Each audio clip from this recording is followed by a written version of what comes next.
Step one is decide what braid you're even doing. This is a lovely pattern that I've done a few times, and I can do it end to end from setup to completion in about 3 hours at this point, now that I've had some practice. Of course, the first time it took a little bit longer than that.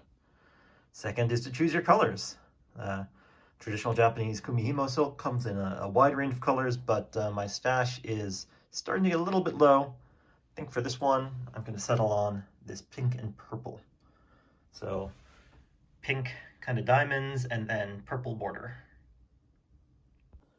So now all the bobbins are set up and ready to braid. They're arranged in the pattern that I brought up on the computer.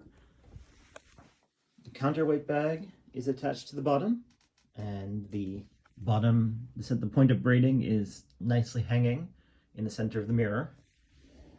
Each of the bobbins is hanging, I forget what kind of knot this is called, but so effectively the rope is hanging on itself, but it also is easy to adjust and lengthen as thread disappears into the braid.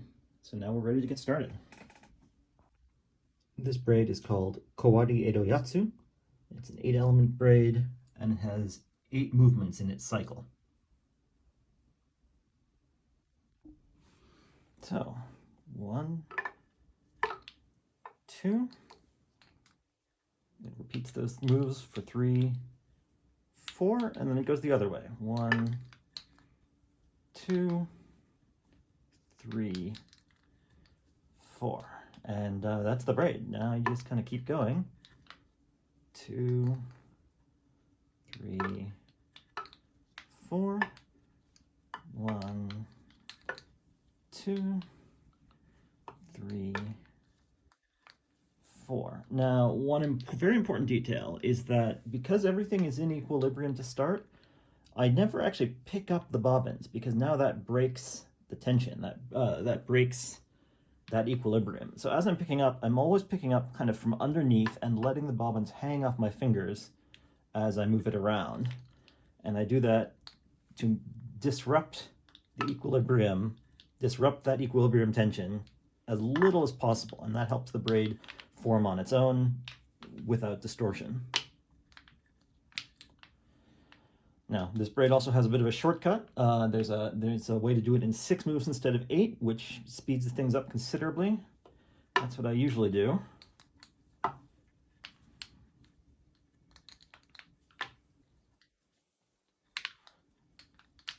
One, 2, 3, 4, 5, 6.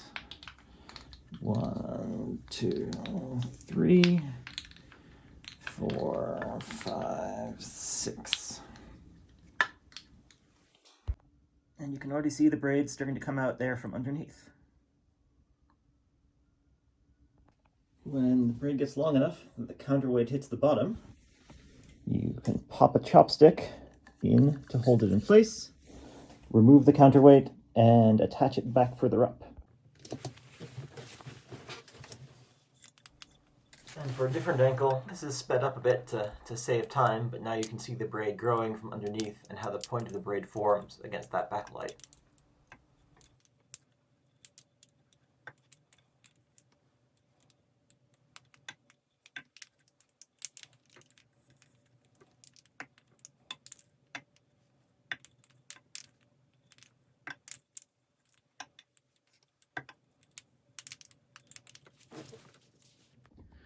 This is another braid I'm working on, 20 bobbins, including ones of different sizes, called Kagomegumi.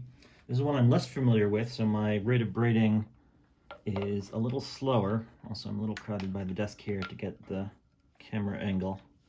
So here's one where I have to check my work a little more frequently to make sure that it's actually doing the right thing, and that, especially at the transitional parts of the braid, that I'm doing the right thing.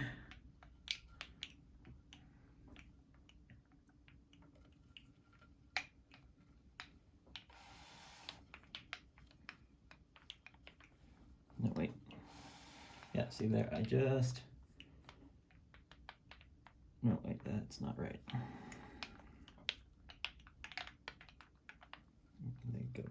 There. And then there's this part. So this braid is not only one I haven't done before, but it's one that does some kind of unusual moves that I'm really not used to and don't have in my muscle memory yet. I just got it. Actually, this was going to be my original demo braid, and then I decided, you know what, I should demo on something I'm a little more comfortable with. And you're seeing exactly why that's the case right now.